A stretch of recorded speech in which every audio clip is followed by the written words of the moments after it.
भारत क्षेत्र के इस युग के होने वाले जैन धर्म के आखिरी और 24वें तीर्थंकर थे। भगवान महावीर का जन्म चैत्र सुद 13 की रात को आज से करीब 2500 वर्ष पहले बिहार में हुआ था। आइए देखते हैं इस महान पुरुष का जीवन चरित्र।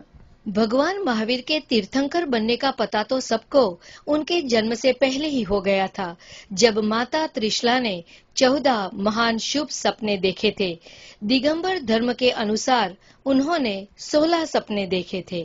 जब पिता सिद्धार्थ और माता त्रिशला को इस महान स्वप्न के फलों के बारे में जानने की इच्छा हुई, तब पता चलाने पर मालूम पड़ा कि माता त्रिशला की कोख में 3 लोक के हृदयों पर शासन करने वाले तीर्थंकर बालक का जन्म होगा। इस खुशी से भगवान महावीर का जन्म उनके माता पिता ने बड़ी धूमधाम से मनाया। उनके साथ सारी जनता ने, यहाँ तक कि स्वर्ग के देवी देवताओं ने भी इस महान दिन का उत्सव मनाया, क्योंकि श्री भगवान महावीर का यह अंतिम जन्म था और जिसे आज हम महावीर जयंती के नाम से मनाते हैं। बचपन से ही भगवान महावीर बहुत बहादुर और निडर थे। माता पिता के चहीते थे। 30 वर्ष की युवा आयु में राजकुमार होते हुए भी भगवान महावीर साधु बने और फिर लगातार 12 वर्ष तक वे आत्म साधना में मौन और लंबे समय तक अन्न से दूर रहे। उन्होंने सबसे पहले मुश्किल मोह, राग और द्वेष पर अपनी जीत प्राप्त की, मगर इस दरमियान उन्हें कई कठिनाइयों का सामना करना पड़ा। इस बीच चंड कौशिक जैसे सांप पर अपनी करुणा बरसाई, तो कभी अग्नि की ज्वाला को भी सहन किया, कभी अपने कान में खिल्ले लगाने वाले को भी चुपचाप सह लिया। इन सब जुल्मों को सहते हुए भी महावीर अपने ध्यान में मग्न रहे और जुल्म ढाने वालों पर भी अपनी करुणा बरसाते रहे। इस तरह श्री महावीर ने मोह, राग और द्वेष पर अपनी जीत पाई और उन्हें वर्धमान से महावीर नाम मिला।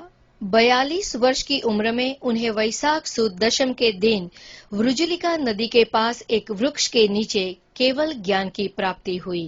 वैशाख सुद 11 के दिन उन्होंने जैन संघ यानी चतुर्विध संघ की स्थापना की, जिसमें साधु, साध्वी, श्रावक और श्राविका को शामिल किया गया, जो आज जैन संघ के नाम से जाना जाता है।